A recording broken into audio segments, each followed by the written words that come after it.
ঠিক আছে, দেখো আজকে লাস্ট এবং ফাইনাল পার্ট, ঠিক আছে। আজকের পরে আর এখানে জিওমেট্রি করাবো, মানে প্র্যাকটিস করাবো, থিওরি করাবো। প্রথমে একটা বৃত্ত, যে যে থিওরিগুলো পড়িয়েছি তারা যদি কারোর মনে না থাকে তাহলে আপনি বুঝতে পারবে না, তার জন্য আমি যাই না, ঠিক আছে। আচ্ছা, একটা বৃত্ত, বৃত্তের একটা সেন্টার নাও, ঠিক আছে। মনে করে এটা সেন্টার, সেন্টারটার নাম দাও হচ্ছে ও সেন্টার। তাহলে ও কেন্দ্রীয় বৃত্ত এটার নাম, ঠিক আছে। বহিস্থ একটা বিন্দু নাও এখান থেকে বাইরে, সেন্টারটাকে আমি এই কাজে করব। বহিস্থ একটা বিন্দু নাও এইটা, বহিস্থ বিন্দুর নাম দাও পি। বাইরে যে বিন্দুটা রয়েছে তার নাম কি বলো? পি, ঠিক আছে।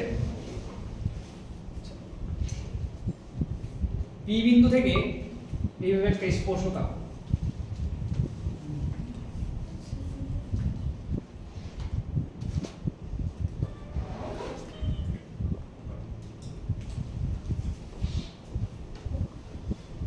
এটা একটা স্পর্শক, মনে এখানে এখানে এই বিন্দুটা, এটা এ বিন্দু, এটা হচ্ছে এ বিন্দু।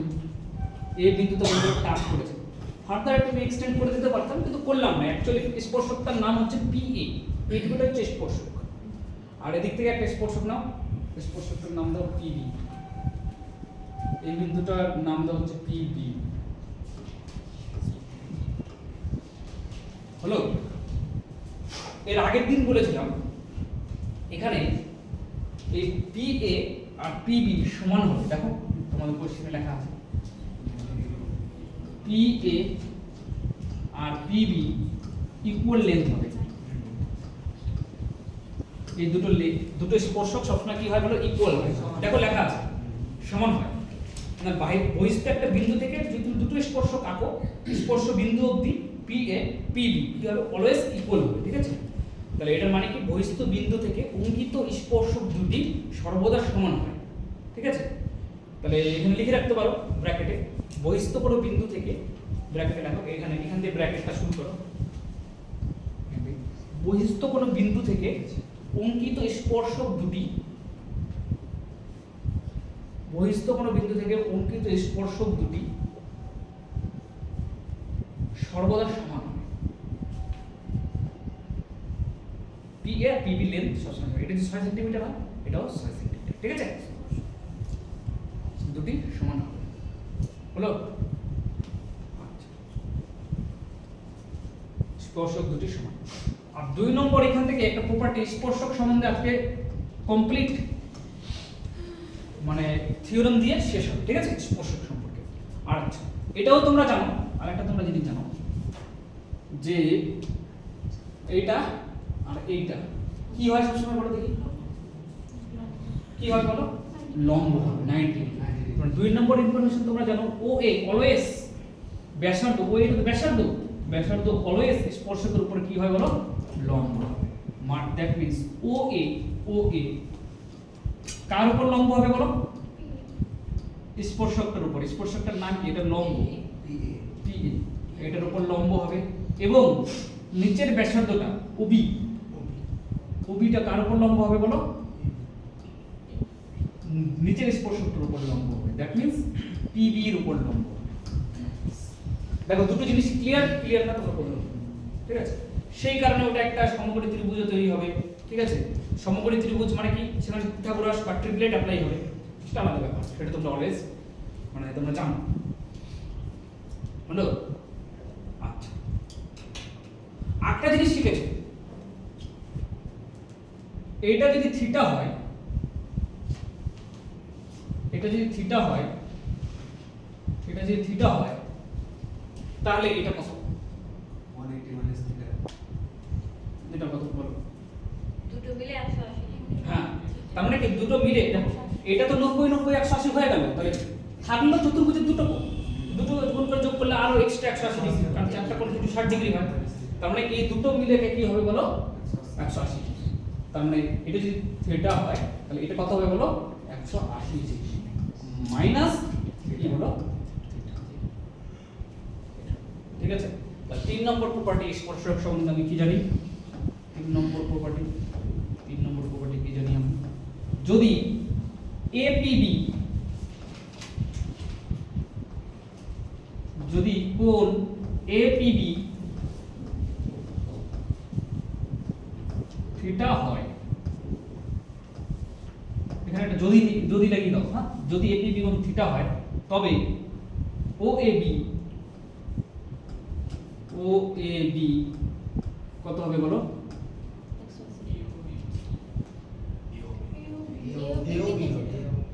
AOB, হ্যাঁ ঠিকই তো লিখেছি, 180 ডিগ্রি মাইনাস থিটা, 180 ডিগ্রি।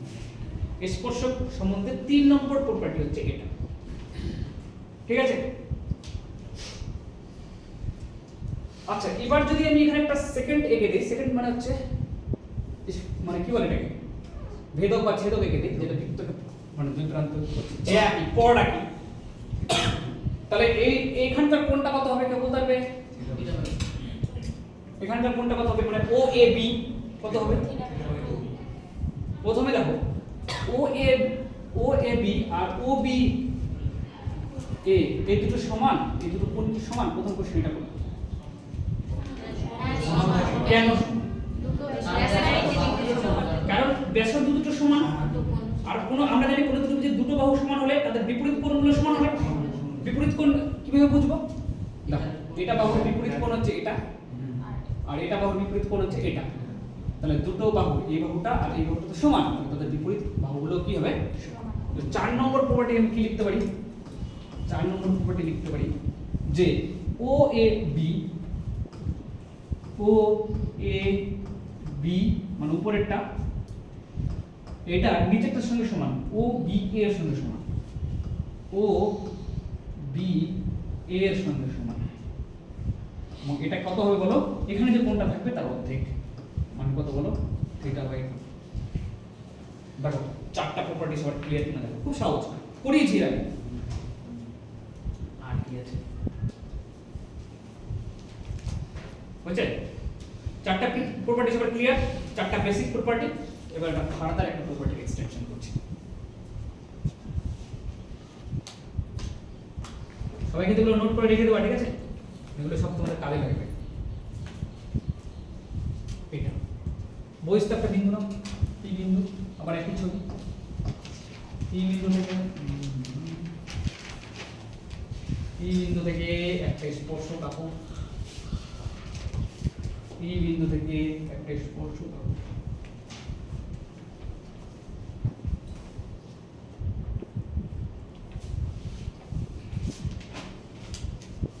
আর এটা এখানে এইভাবে করে জুড়ে বাইরে দিয়ে, আর এটা ভিতর দিয়ে ছিল একটু বাইরে দিয়ে, তাহলে এটা একটা স্পর্শক থাকবে, এইভাবে একটা স্পর্শক আর এইভাবে একটা স্পর্শক, এ জি EAPB স্পর্শক, আর এটাও সি আর ডিও একটা স্পর্শক। 3টা স্পর্শক আঁকো, 3 রকম, একটা তো বহিস্থ বিন্দু থেকে দুটো, একটা এই 3টা স্পর্শক আঁকতে পেরেছো? আচ্ছা, তোমাকে বলবে এইভাবে যে ত্রিভুজটা তৈরি হয়েছে PCD, সব ভালো করে শোনো, PCD ত্রিভুজের পরিসীমা কত? পরীক্ষা কোশ্চেন এটাই আসবে। ত্রিভুজ PCD এর পরিসীমা কত? মানে কি বলো? PCD এর পরিসীমা কত? ত্রিভুজ PCD এর পরিসীমা হবে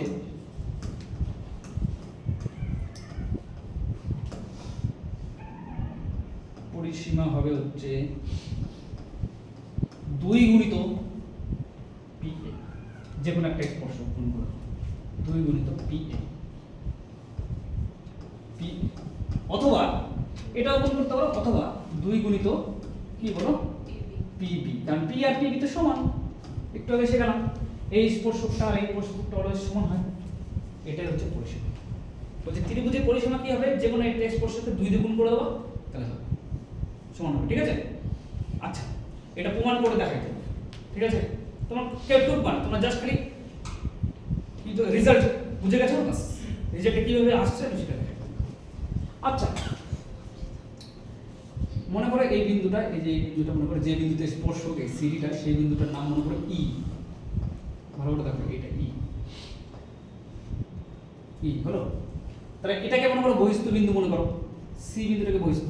তাহলে সি বিন্দু থেকে এটা একটা স্পর্শক, সি বিন্দু থেকে এটা একটা স্পর্শক, এই বিন্দু সি একটা বহিস্থ বিন্দু মনে করো। তাহলে বহিস্থ বিন্দু থেকে দুটো স্পর্শক হয়েছে, তোমরা একটু আগে লিখেছো দেখো 2 নম্বর প্রপার্টি, 1 নম্বর প্রপার্টি ছিল ইনফ্যাক্ট এটা, যে বহিস্থ কোনো বিন্দু থেকে দুটো স্পর্শক থাকলে কি হবে বলো, সমান।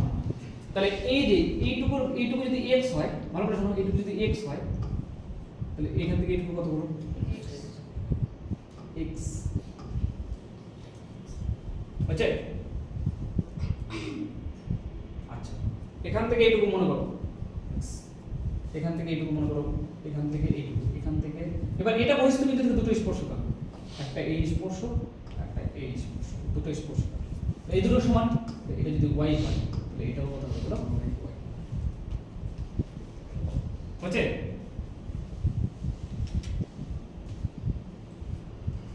আচ্ছা, এবার এটা প্রমাণ করতে হবে PCD এর পরিসীমা।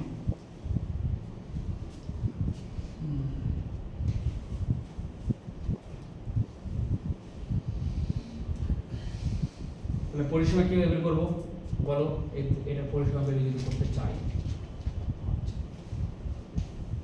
আবার P আর PB ও কিন্তু সমান, ঠিক আছে। তাহলে পরিসীমা যদি বের করতে চাই, তাহলে PC, এই ত্রিভুজটা পরিসীমা দরকার না, PC তারপরে CD প্লাস PD। সবাই রাজি? ত্রিভুজটার পরিসীমা কি, তিনটা বাহুর সমষ্টি। তাহলে এই ত্রিভুজটার প্রথম বাহু হচ্ছে PC, দ্বিতীয় বাহু হচ্ছে CD, আর তৃতীয় বাহু হচ্ছে কত বলো, PD। PC মানে কত, PC মানে জানি না, PC রেখে PC মানে তো জানি না। CD মানে কত, CD x প্লাস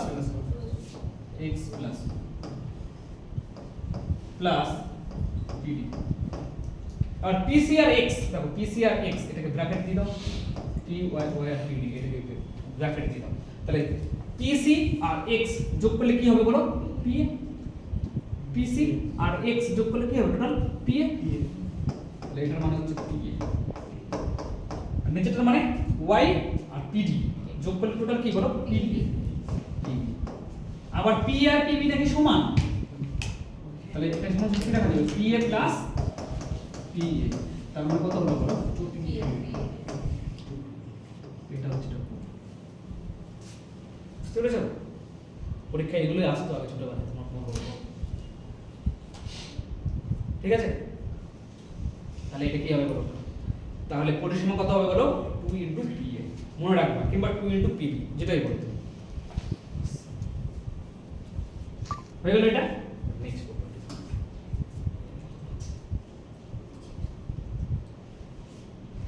খুব ইম্পর্টেন্ট, এখান থেকে পরীক্ষা হলে কোশ্চেন আসবে, ঠিক আছে।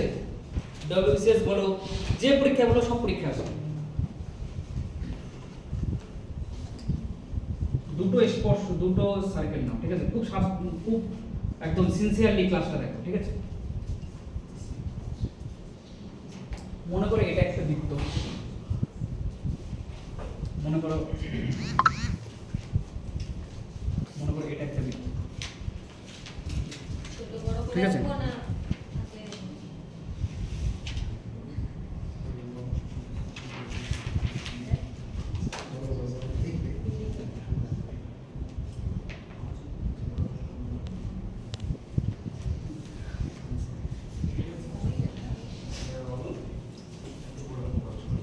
ঠিক আছে, ছোট বড়, এটা বড় এটা ছোট, ঠিক আছে। এটার সেন্টার দাও হচ্ছে, প্রথমটার সেন্টার দাও C1, প্রথমটার সেন্টার হচ্ছে C1, পরেরটার সেন্টার হচ্ছে C2, হলো। প্রথমটার রেডিয়াস দাও,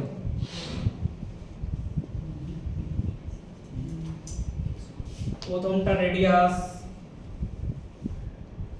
R1, পরেরটার রেডিয়াস হচ্ছে R2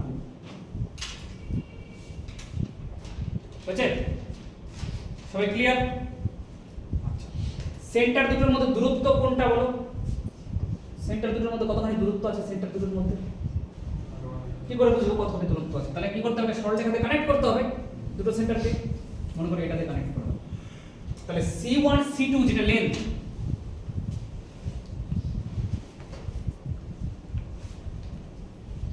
C1 C2 যেটা মানে লেন্থ C1 C2 নামক সরলরেখাটাই হচ্ছে সেন্টার দুটোর মধ্যে দূরত্ব C1 C2 নামক সরলরেখাকে কি করে আমরা নাম দেই এক প্রান্তের বিন্দুটা আর অন্য প্রান্তের বিন্দুটা এই দুটোকে নাম দেই কোন একটা সরলরেখার এই পাশে A থাকলে এই পাশে B থাকলে আমরা বলি AB সরলরেখা তাহলে সেন্টার দুটোর মধ্যে দূরত্ব যে সরলরেখাটা তার দুই প্রান্তের নাম কত কত C1 C2 তাহলে C1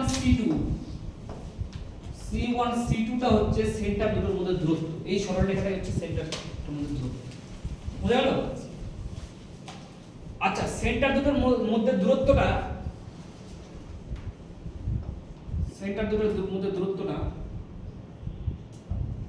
কার থেকে বড় বড় দেখি বৃত্ত দুটোর ব্যাসার্ধ যোগ করে হচ্ছে বড় কি ছোট বৃত্ত দুটোর ব্যাসার্ধ দুটোকে যোগ করলে বড় হবে কি ছোট বড় হ্যাঁ R1 + R এটাই হচ্ছে কন্ডিশন এটা কন্ডিশন এরকম ভাবে না তাহলে তুমি বুঝে যাবা যে বৃত্ত দুটো দূরে দূরে রাখতে হবে সেন্টার মধ্যে দুটোর মধ্যে দূরত্ব কি হতে হবে বলো মানে R1 ব্যাসার্ধ দুটো যোগ করে হচ্ছে বড় হতে হবে দেখো কনসেপ্ট কিন্তু কঠিন কনসেপ্ট ঠিক আছে এবার আমাকে বলো এরকম যদি থাকে তাহলে এই দুটোর মধ্যে কতগুলো কমন ট্যানজেন্ট আঁকা যেতে পারে কমন ট্যানজেন্ট মানে এমন একটা সরলরেখা যেটা এই বৃত্তের ট্যানজেন্ট আর ওই বৃত্তের ট্যানজেন্ট এই বৃত্তের স্পর্শক ওই বৃত্তের স্পর্শক কতগুলো কমন স্পর্শক আঁকা যেতে পারে বলো তাহলে দেখো আমি যদি একটা স্পর্শক আঁকি এখান থেকে শুরু করে এই সরলরেখাটা দুটোরই স্পর্শক হলো আবার এই দিক থেকে আঁকো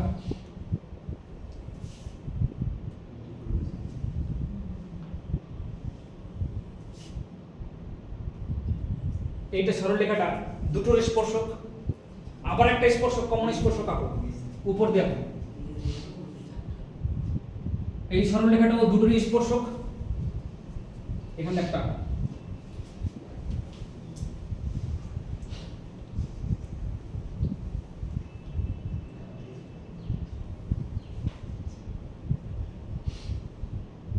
এই সরলরেখাটা দুটোরই স্পর্শক মানে চারটা কমন স্পর্শক আঁকা এই কোশ্চেনটাই আসবে পরীক্ষা যদি যদি দুটো বৃত্তের মধ্যে বৃত্তের কেন্দ্র দুটোর মধ্যে দূরত্ব যদি ব্যাসার্ধের যোগফলের চেয়ে বড় হয় তাহলে কতগুলো কমন ট্যানজেন্ট আঁকা যেতে পারে তুমি বলবে চারটা কমন ট্যানজেন্ট আঁকা যেতে পারে হলো তার মধ্যে এইটা আর এইটার নাম হচ্ছে ডিরেক্ট ট্যানজেন্ট এই দুটোর নাম ডিরেক্ট লিখেছো না এই দুটোর নাম হচ্ছে ডিরেক্ট ট্যানজেন্ট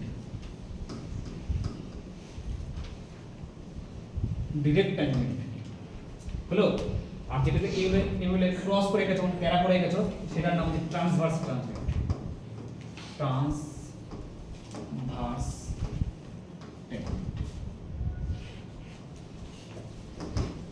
এটা এগুলো তাহলে দুটো তাহলে সেন্টার দুটোর মধ্যে দূরত্ব ভালো করে শোনো সেন্টার দুটোর মধ্যে দূরত্ব যদি ব্যাসার্ধের যোগফলের চেয়ে বড় হয় তাহলে চারটা ট্যানজেন্ট আঁকা যাবে তার মধ্যে দুটো হচ্ছে ডিরেক্ট ট্যানজেন্ট আর যেগুলো ক্রস মানে প্যারা আকারে আছে সেগুলো হচ্ছে ট্রান্সভার্স ট্যানজেন্ট তির্যক স্পর্শক ডিরেক্ট ট্যানজেন্ট হচ্ছে এটার নাম হচ্ছে তির্যক স্পর্শক আর ডিরেক্ট স্পর্শকে কি বলবো তোমরা জানো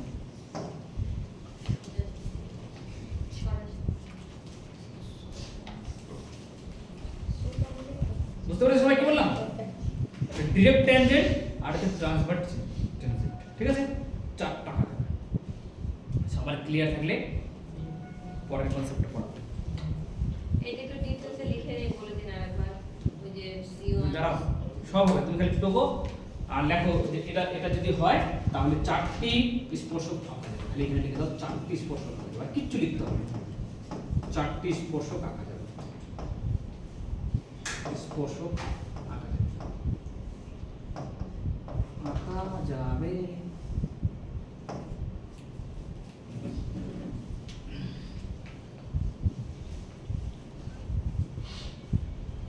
হলো ক্লিয়ার?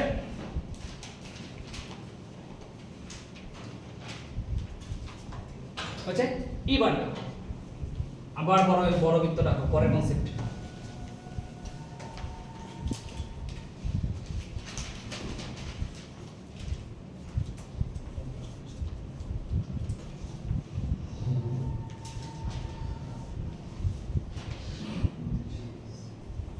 এবার টাচ করি দাও।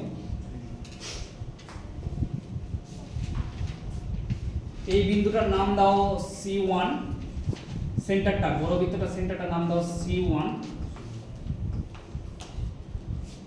আর এটার নাম দাও C2।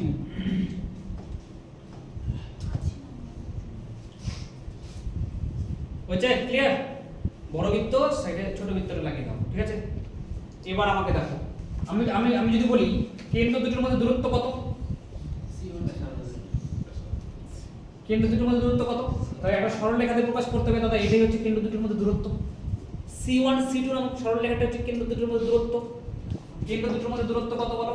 C1 আর C2 নামক সরলরেখাটা হচ্ছে কেন্দ্র দুটোর মধ্যে দূরত্ব।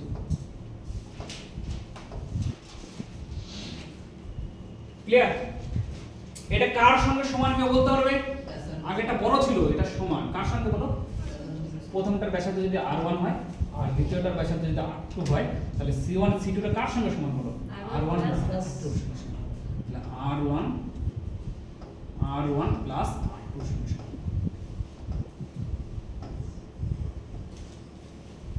আগেরটা দেখো বড় ছিল কেন্দ্র দুটোর দূরত্ব, এবার কি হচ্ছে বলো? সমান। তার জন্য টাচ করে আছে। বোঝা গেল আমি কি বললাম? এখন বলো কতগুলো স্পর্শক আঁকা যাবে? একটা তো দুটো দুটো, এই যে এটা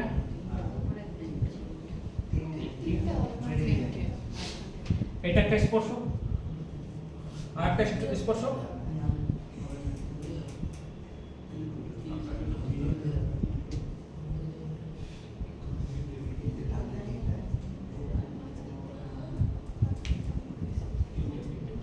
এই যে একটা স্পর্শক, দুটো স্পর্শক হলো, আর একটা স্পর্শক আঁকা যাবে কোথায় বলো?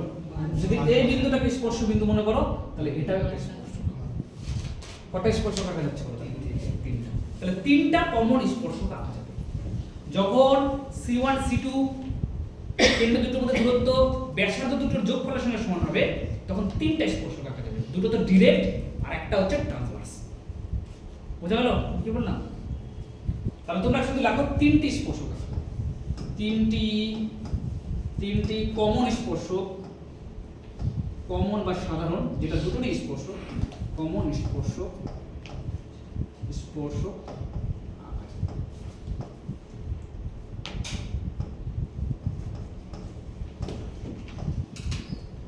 তিনটি কমন স্পর্শক আঁকা, রাইট? তাহলে এখানে দেখো ভালো করে দেখো, যদি C1 C2 R1 plus R2 এর চেয়ে বড় হয়, তাহলে চারটা স্পর্শক আঁকা যাবে, ঠিক আছে? আর যদি সমান সমান হয়, তাহলে তিনটা স্পর্শক। নেক্সট,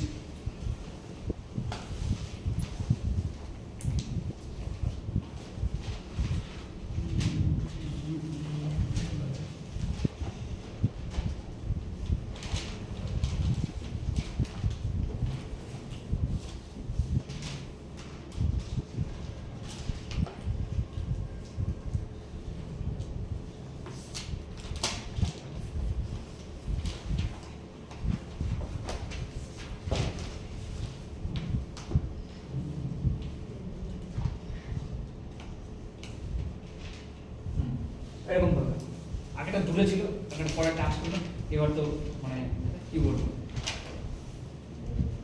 ইন্টারসেক্ট করে।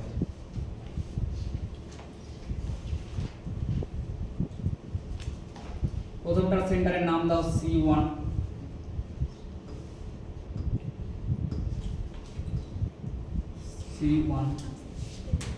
পরেরটার সেন্টারের নাম দাও C2, তাহলে সেন্টার দুটোর মধ্যে দূরত্ব কত আছে বলো দেখি আমাকে বন্ধুগণ। C1 C2 C1 C2 C1 C2 হলো।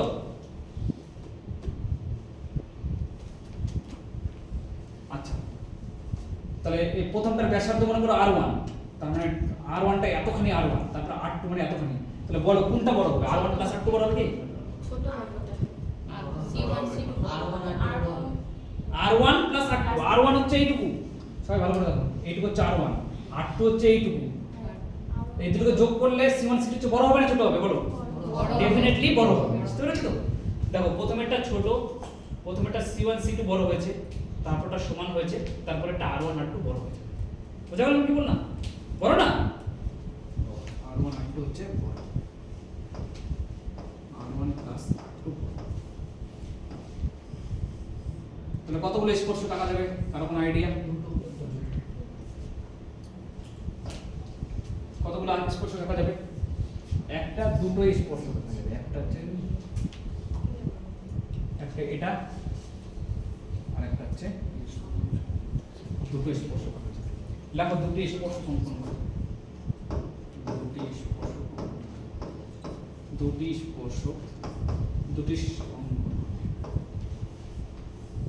অঙ্কন করা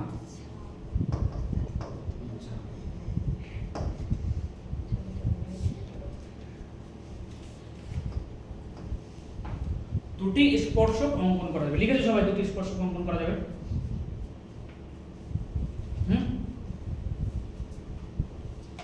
নেক্সট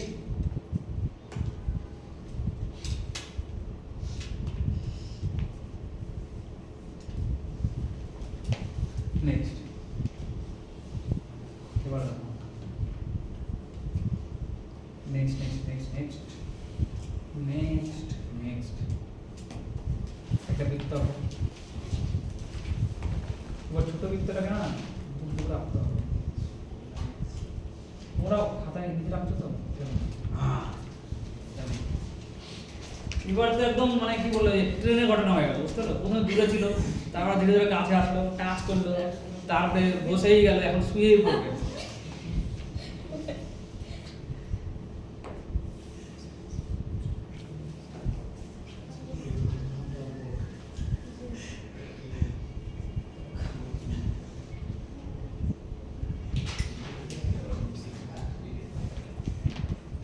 তাহলে এবার এখানে C1 নাও, মনে করো এখানে C1 আছে, এখানে C2 আছে।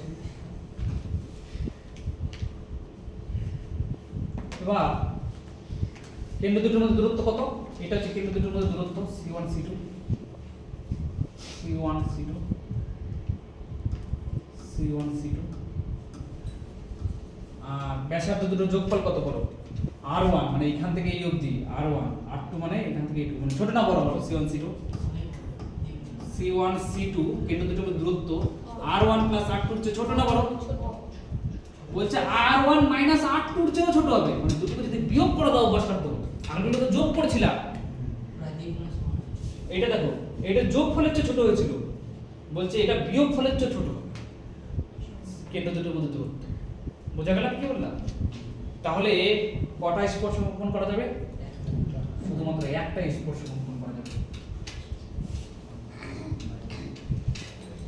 শুধুমাত্র একটা স্পর্শ অঙ্কন করবে, সেই ভাগ্যবান স্পর্শ করছে এই স্পর্শের নাম।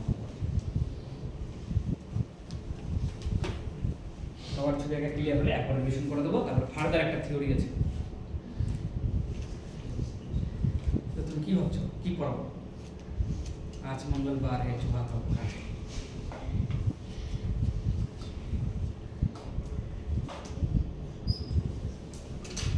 দেখো এখানটায় যদি যদি বৃত্ত দুটি অনেকটাই দূরে থাকে, তার মানে C1 C2 কার চেয়ে বড় হবে বলো? R1 প্লাস R2 চেয়ে বড় হবে, তখন চারটা স্পর্শ করতে হবে।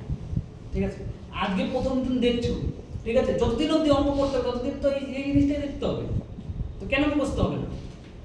ঠিক আছে, C1 C2 কার চেয়ে বড় বলো? R1 প্লাস R2 চেয়ে বড়, চারটায় কাটা।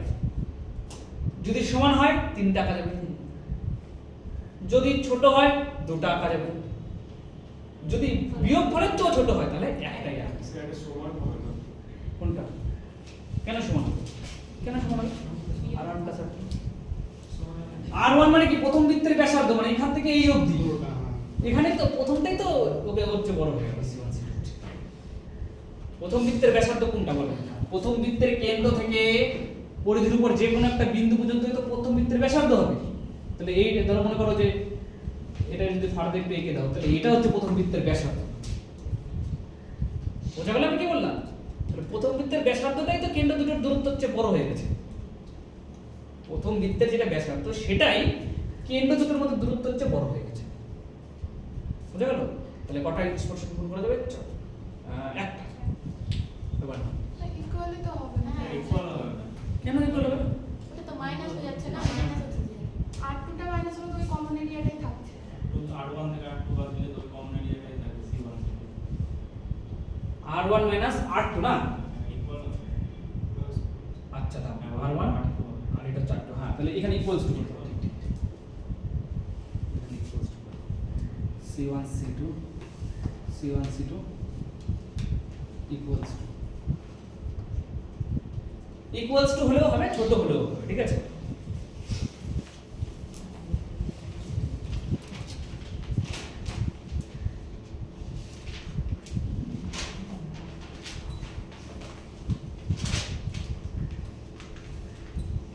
হচ্ছে ক্লিয়ার? ক্লিয়ার সবার? এবার এবার আমরা পড়াশোনা করব প্রথম কনসেপ্ট যেটা লিখেছো সেটা নিয়ে, ঠিক আছে? প্রথম কনসেপ্ট কি লিখেছো? প্রথম কনসেপ্ট কি ছিল বলো?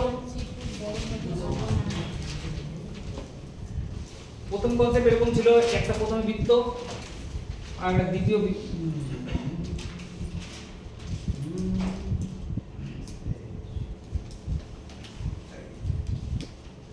ঠিক আছে?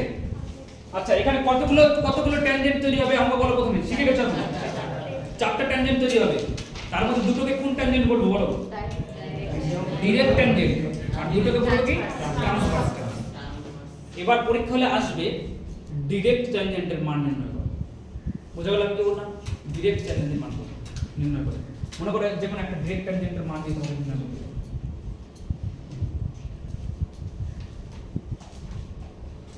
আমি তোমাদের প্রমাণ দেখিয়ে দেবো, পরীক্ষা হলে এসছে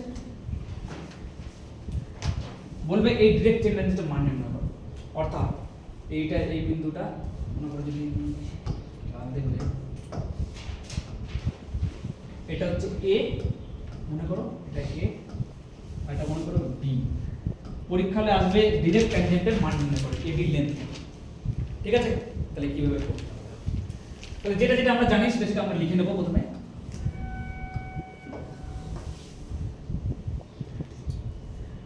এটা C1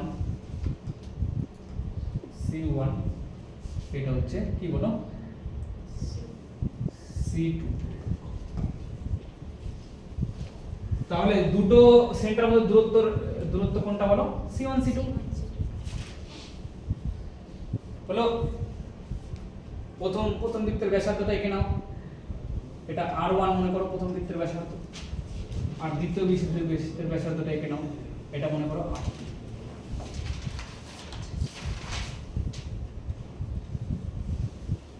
সবাই দেখো এটা ক্লিয়ার করো। আমরা ডিরেক্ট ট্যানজেন্টের মান নির্ণয় করার চেষ্টা করছি, অর্থাৎ উপরে যে এবি নামক ট্যানজেন্ট আছে সেটার মান নির্ণয় করার চেষ্টা করছি। হলো? তার জন্য সেন্টার দুটোকে কানেক্ট করে দিলাম আর ব্যাসার্ধ দুটো এঁকে দিলাম। আমাকে এখানে বলো তো কত ডিগ্রি কোণ তৈরি হয়েছে? না পারলে তোমরা ডিসকোয়ালিফাই। 90 ডিগ্রি। কেন? কারণ আমরা জানি স্পর্শ আর স্পর্শ বিন্দুকে আমি ব্যাসার্ধ অলওয়েজ 90 ডিগ্রি কোণ তৈরি করে। ঠিক আছে? তাহলে এখানে সবাই এখানে এইভাবে করে দিয়ে 90 ডিগ্রি চিহ্ন হচ্ছে এরকম চার কোণা দিতে হয়। হ্যাঁ, তোমরা লিখে রাখলে হবে 90 ডিগ্রি। হয়েছে? 90 ডিগ্রি। এখন আমি ভালো ভাববো, দেখো C1 C2 এর প্যারালাল একটা সরল রেখা তোমাকে টানতে হবে। প্যারালাল প্যারালাল আছে সরল রেখা C1 C2। ঠিক আছে? সরল রেখা মোটামুটি তোমরা বুঝতে পারলেই হলো। ঠিক আছে? তাহলে দেখো এইটা দেখো C1 C2 এর সাথে সমান এইটা ধরো সাপোজ মনে করো এটা যদি AB C ব্যবহার করছো এটা ধরো সাপোজ D বিন্দুতে যদি মিলিত হয় এটা যদি D বিন্দুতে মিলিত হয় তাহলে এরকম হচ্ছে ব্যাপারটা সিচুয়েশনটা। তাহলে উপরে যেটা ত্রিভুজ তৈরি হচ্ছে সবাই দেখতে পেরেছো? আচ্ছা প্রথমে বলো এইটা কত, এইটুক লেন্থ মানে BD লেন্থ কত, BD C1 C2 এর সাথে সমান, তাহলে এটা হচ্ছে C1 C2 এর সাথে সমান, C1 C2 এর সাথে সমান মানে নাম দিলাম ওটা 10 মিটার হতে পারে, 5 মিটার হতে পারে, 4 মিটার হতে পারে, C1 C2 একটা লেন্থ মিটার, ঠিক আছে? আচ্ছা আমাকে বলো এইটুকুটা কত, এইটুকুটা কে যদি বলতে পারো তাহলে পুরস্কার আছে। R1 - R2 হ্যাঁ R1 - R2, কারণ এইটুকুটা হচ্ছে R2, এইটুকু হচ্ছে R2 এর সঙ্গে সমান, তাহলে এটা পুরোটা হচ্ছে R1 আর এইটুকু এইটার সমান হবে R2, তাহলে এখান থেকে এইটুকুর মান কত বলো, R1 মাইনাস কত বলো,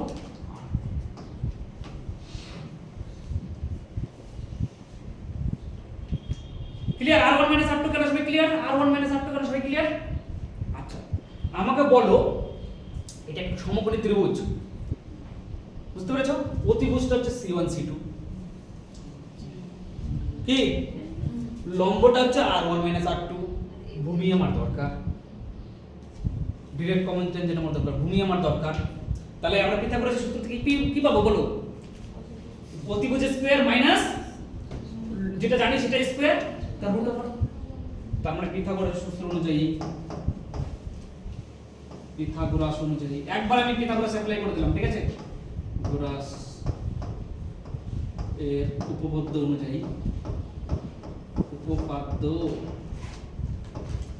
অনুযায়ী কি হবে বলো,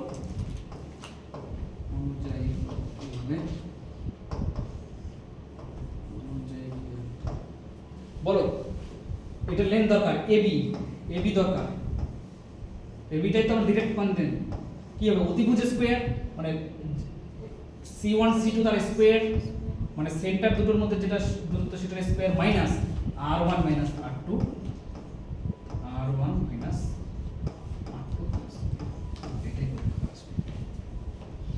এটা দেওয়া থাকবে, সেন্টার দুটোর মধ্যে দূরত্ব দেওয়া থাকবে, দুটো ব্যাসার্ধ দেওয়া থাকবে, বিয়োগ করে নেব দিয়ে স্কয়ার করব, বিয়োগ করব, অতিভুজ স্কয়ার মাইনাস কি এটা বলো, লম্ব স্কয়ার, তাহলে তার রুট ওভার করলে ভূমি বেরিয়ে যাবে, ভূমি হচ্ছে কোনটা বলো।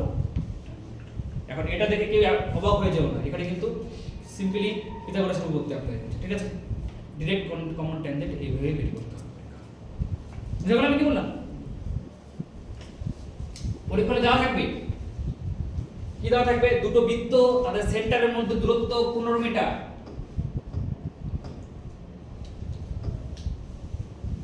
প্রথম বৃত্তের ব্যাসার্ধ R1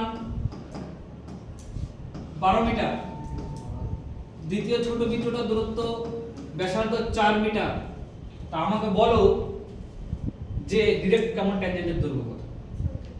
তাহলে কি করতে হবে, ডাইরেক্ট কমন ট্যানজেন্ট বের করার জন্য AB বের করার জন্য কি করতে হবে, DCT direct common tangent DCT পর্যন্ত কি করতে হবে, C1 C2 তার স্কয়ার, তাহলে 15 তার স্কয়ার মাইনাস এই দুটোর বিয়োগফল তার স্কয়ার, তার মানে এটা জানি আমি 8 15 17 ট্রিপলেট মানে 17 হয়ে আসবে, মুখস্থ করে রেখেছো না 8 15 17 এর একটা মানে কম্বিনেশন, তুমি না হলে পড়ো 225 মাইনাস 64 বিয়োগ করলে কত আসবে, 289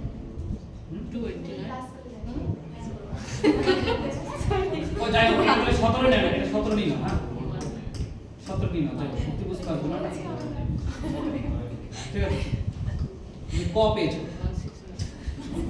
364, তাহলে এটা কত আসবে 225, এটা কত বলো, এরকম ভাবে করতে হবে, বুঝা গেল আমি কি বললাম? ঠিক আছে, এবার উল্টোটা, এবার ট্রান্সভার্স কমন ট্যানজেন্টের মান বের করতে হবে, TCT বের করতে হবে, ঠিক আছে? TCT হয়ে গেছে, ক্লিয়ার? এটা সবাই লিখে নিয়েছো তো? লেখো, কিছু প্রমাণ মানে কিছু লিখতে হবে না, জাস্ট খালি এটা লেখো। হয়ে গেছে। দেখো তোমাদের এখান থেকে TCT আমি বের করা হবে, TCT প্রমাণ করে আমি দেখিয়ে দিতে পারি, ঠিক আছে? যাই হোক প্রমাণ করালে এখন সেম ভাবে প্রমাণ করব। তোমরা খালি জাস্ট টিসিটির জায়গায় এখানে প্লাস করে দেবো আর সব সূত্র সেম। ট্রান্সভার্স কমন ট্যানজেন্টের জায়গায় খালি এখানে প্লাস করে দাও r1 + r2 লিখো, তাহলে ওটাই বের হবে। মানে টিসিটি মানে বুঝতে পারছো কোনটা? ট্রান্সভার্সটা যদি বের করতে হবে মানে মানে এই যেটাই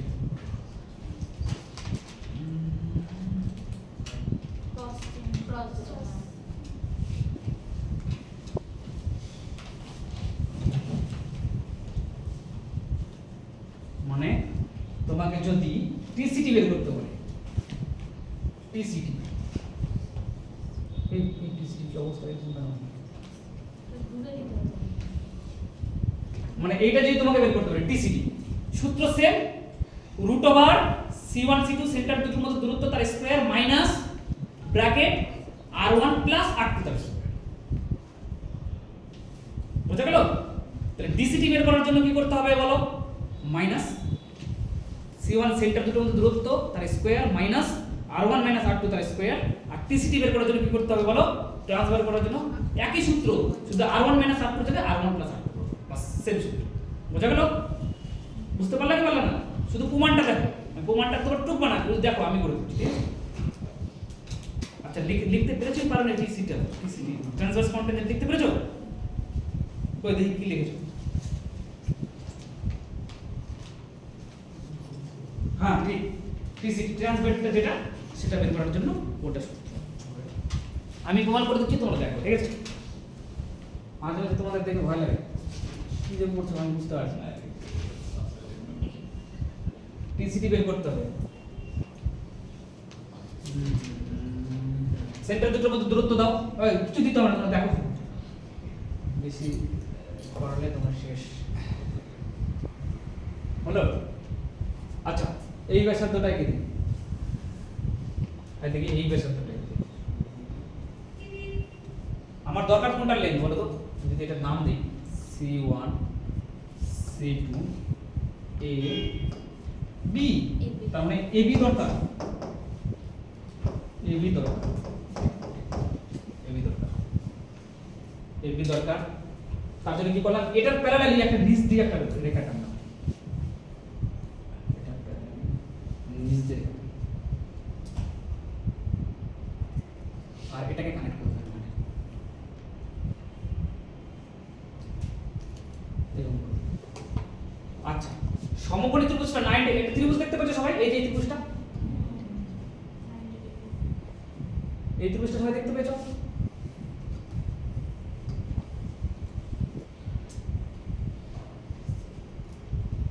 এই ত্রিভুজটা সবাই দেখতে পেয়েছো সবাই? এই ত্রিভুজটা 90 ডিগ্রি কোথায় আছে? কোন কোণটা 90 ডিগ্রি আছে? উপরের কোণটা, কারণ আমরা জানি স্পর্শকার ব্যাসার্ধ 90 ডিগ্রি থাকে। এখানে ডেফিনেটলি শিওর এখানে 90 ডিগ্রি আছে। আর এখান থেকে এইটুকুটার দৈর্ঘ্য কত বলো? এইটুকু কত বলো? এটা সেন্টার, সেন্টার থেকে এইটুকু প্রথম বৃত্তের ব্যাসার্ধ r1, আর এখান থেকে এইটুকু আর এটা সমান, এটা দ্বিতীয় বৃত্তের ব্যাসার্ধ মানে কত বলো? 8। এখান থেকে এইটুকু হচ্ছে 8, আর এখান থেকে এইটুকু হচ্ছে r1। সবাই রাজি কি রাজি না বলো? তাহলে লম্ব পেয়ে গেলাম r1 + r2। আর এইটা অতিভুজটা কত হচ্ছে বলো? c1 c2 এর সাথে সমান না এটা? এটা যদি c1 c2 হয় তাহলে নিচেরটা তো c1 c2, এটা c1 c2। তাহলে আমার দেখো এই ত্রিভুজটার ক্ষেত্রে অতিভুজ জেনে গেছি, লম্ব জেনে গেছি, তাহলে ab কি হবে? ab ভূমি √ অতিভুজ স্কয়ার c1 c2 তার স্কয়ার মাইনাস লম্ব স্কয়ার। লম্ব কত বলো? r1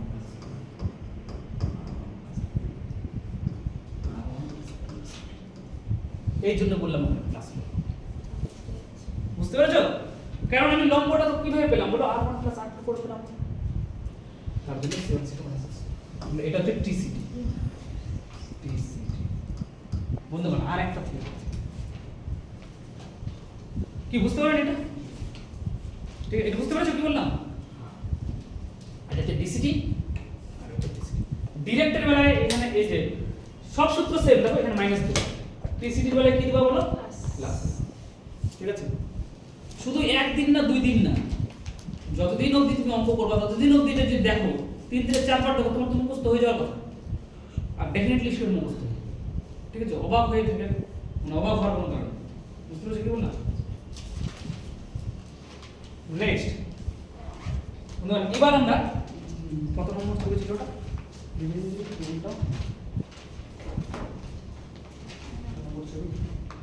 হ্যাঁ এই যে এখানে দেখো এই যে এই ছবিটা আছে, এই ছবিটা দুটোকে কানেক্ট আমি এঁকে দিচ্ছি। এটা পরীক্ষায় খুব আসে, তোমরা কিচ্ছু করবে না, তোমরা শুধু দেখো।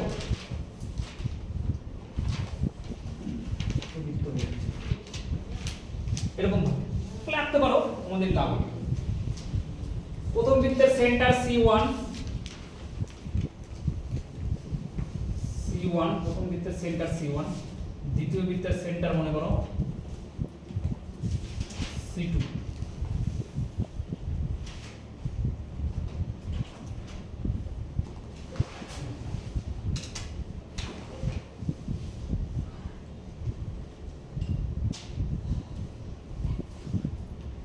আচ্ছা তাহলে একটু ক্যান্সেল করো, ঠিক আছে? ওই ছবিটা এটা সেন্টার দাও। মনে করো অন্য একটা বৃত্ত এর সেন্টার দিয়ে যাচ্ছে, এটা আরেকটা থিওরি, ঠিক আছে? মনে করো অন্য একটা বৃত্ত এর সেন্টার দিয়ে যাচ্ছে, কিভাবে আঁকি এখন? এর সেন্টার দিয়ে দিতে হবে বৃত্তটাকে।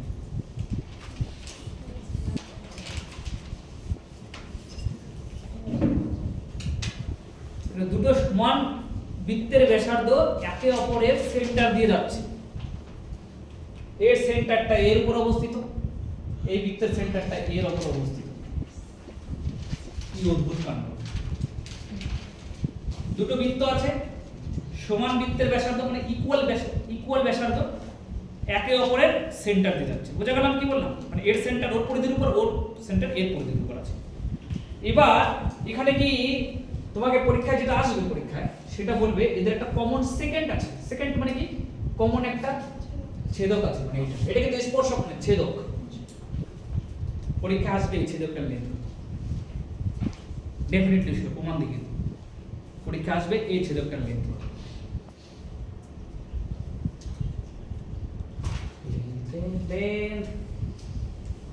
দুটো ইকুয়াল ব্যাসার্ধ, দুটোরই ব্যাসার্ধ মনে করো r, দুটোর ব্যাসার্ধ কত বলো?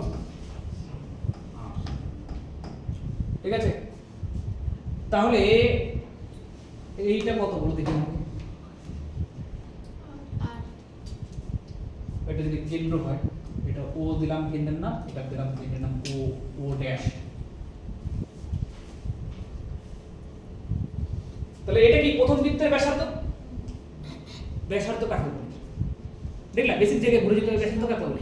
কেন্দ্র থেকে পরিধি অবধি যে কোনো রেখাকে ব্যাসার্ধ বলে। তাহলে প্রথম বৃত্তের কেন্দ্র থেকে প্রথম বৃত্তের ব্যাসার্ধ অবধি একটা আমি লাইন টেনেছি কিনা? তাহলে এটা ব্যাসার্ধ কিনা প্রথম বৃত্ত? তাহলে প্রথম বৃত্তের যদি ব্যাসার্ধ হয়, এটা লেন্থ হচ্ছে r। আচ্ছা এটা কত? এটাও দ্বিতীয় বৃত্তের ব্যাসার্ধ। তাহলে আমি বলেছিলাম দুটোই হচ্ছে সমান বৃত্ত, দুটোর ব্যাসার্ধ সমান বলেছিলাম কি বলিনি? তাহলে এটাও r।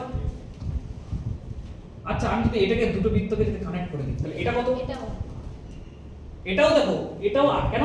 ব্যাসার্ধ কাকে বলে? কেন্দ্র থেকে পরিধির উপর যে কোনো সরলরেখাকে ব্যাসার্ধ বলে। তাহলে প্রথম বৃত্তের কেন্দ্র থেকে প্রথম বৃত্তের ব্যাসার্ধের উপর একটা সরলরেখা গেছে কি যায়? তাহলে এটা ব্যাসার্ধ, তার মানে এটা r। তার মাঝখানে যে ত্রিভুজটা তৈরি হয়েছে সেটা একটা সমবাহু ত্রিভুজ, ঠিক কি ঠিক না? সমবাহু ত্রিভুজ। যদি আমি এইটুকুটা বলি তাহলে এইটুকুটা কি বলো? এইটুকুটা সমবাহু ত্রিভুজের উচ্চতা। সমবাহু ত্রিভুজের উচ্চতা সূত্র বলে, হ্যাঁ বলো, √3/2 ইনটু বাহু a। তাহলে এখানে বাহুটা কত? r। তার মানে কত? √3r/, এটা হচ্ছে 8 হচ্ছে রাইট সবাই? এবার দেখো আমার তো দরকার পুরো লেন্থ। আমি তোমাদেরকে কি বলেছিলাম কত হবে বলো? পুরো লেন্থটা কত হবে? সেকেন্ডটা পুরো লেন্থটা কত হবে? কি করতে হবে? মানে ওটা ডবল করে দিতে হবে, তাই না? ওটা তো অর্ধেক বেরোলো, ডবল করে দিতে হবে। কত হবে? তাহলে দুই দিন গুণ করলে দুই দিন কেটে যাবে, 3r। তাহলে এই সেকেন্ড কেন ডবল করলে? সেম হবে তো এইদিকে। সেম হবে তো, তোমার আর আমার ফিলোসফি তো হবে না, যুক্তি দিয়ে বলতে হবে কেন সমান। ত্রিভুজ আমরা তো একই হবে না? না না সন্তান শিখিয়েছি। কি শিখেছি?